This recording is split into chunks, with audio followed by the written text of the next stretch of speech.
In today's video I'm going to take you around the kitchen garden and show you where everything is up to on this very windy but sunny day in May.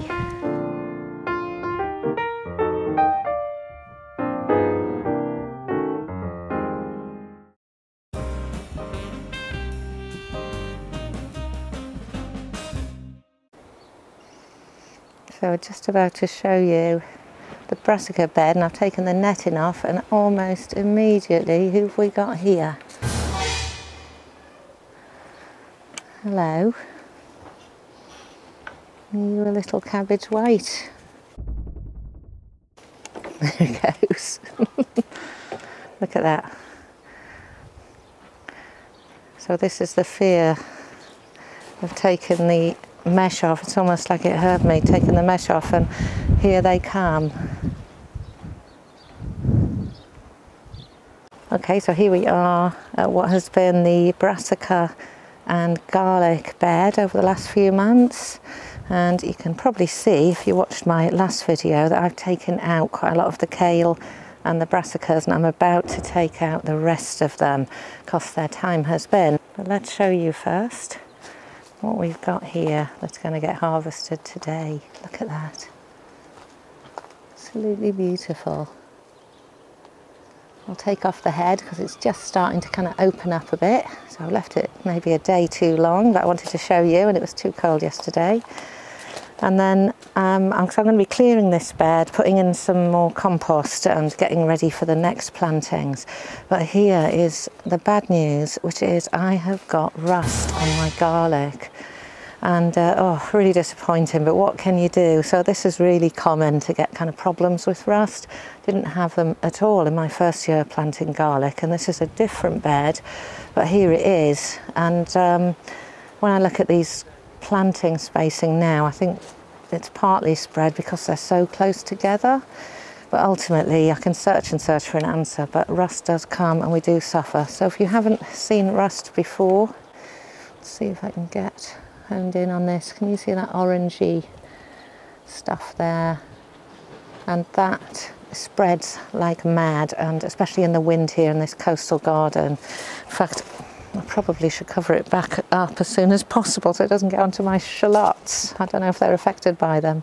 But anyways, the garlic I doubt is going to work because although I've been trying to keep on top of it, I've been kind of snipping away at leaves where the worst affected ones are. But it's so affected now that it's absolutely everywhere, and I'd have to snip the lot off. So I'm leaving them in just for now, and just in case we can get anything from them by June. We've got like a month to go, and I did plant them early, so it's possible that we might get some tiny bulbs. And until I need to pull them out, I think I will just leave them in and take the risk. And I may regret this in a future video because you might find that I lose all of my lovely shallots here in this adjoining bed. So anyways, here we go. So this bed will get cleared now, ready for the new season. Apart from the garlic, we'll take out the rest of this kale. I'm going to blanch and freeze some kale ready to go into minestrone. I love CAVOLO NERO in minestrone. And a terrible strimmer noise came into the garden for this part of the footage, so I'm just going to talk you through, and I've added some sound. So in this meshed bed, I've been kind of dotting in with the space that I've got different plants. So I've got some lettuce here at the end, that's some more red Grenoble, and some winter density cos lettuce and another red Grenoble.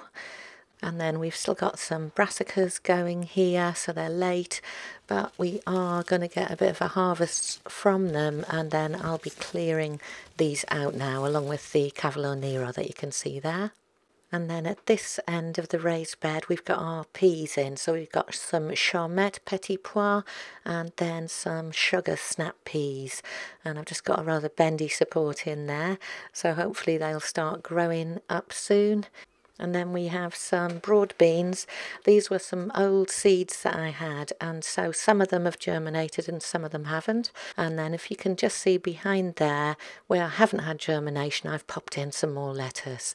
So it's all a bit chaotic. You probably get thrown out of an allotment for taking this approach that I do, but it works for me. So that's a Rosa di Trento lettuce and some more cos lettuce further along there at the back, and right in the back corner at the left, that's another little broad bean that's only just germinated.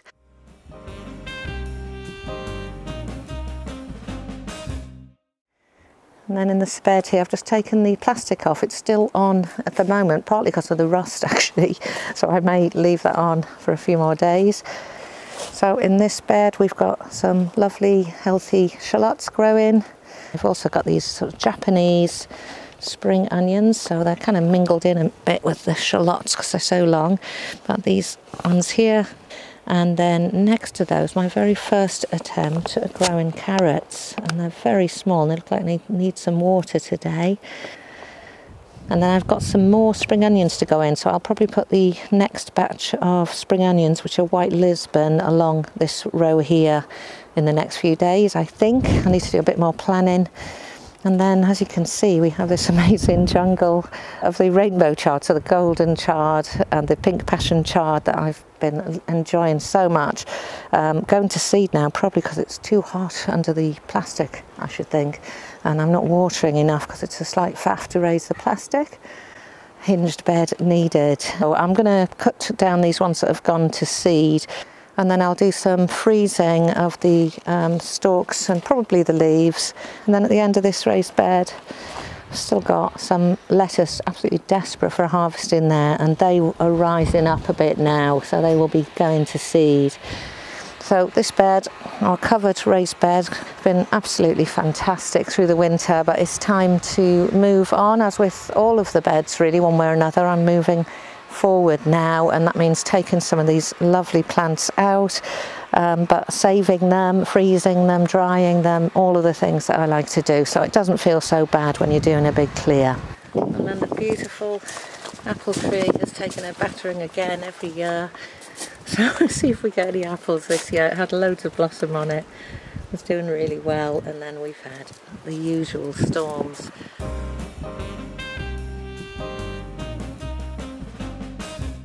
Let's go and just show you the final little bed, and I need to get this lid off also. As you can see, still absolutely lush in there. 6 lettuce still going beautifully. They'll probably last until I get my squash in there actually. And the pink and golden chard, all very healthy. Starting to rise up like everything else. Need to get some more water on there and do some trimming, and I've got a lot of clearing, blanching, freezing, drying to do. And all the tomatoes in the grow houses are doing well. Go and have a look at the other video for a proper update on tomatoes. I did that also this morning. So that's us. That's an update on the garden, and I'm going to get those covers back on before a million butterflies arrive and before the rust blows all over the garden and I end up with nothing left.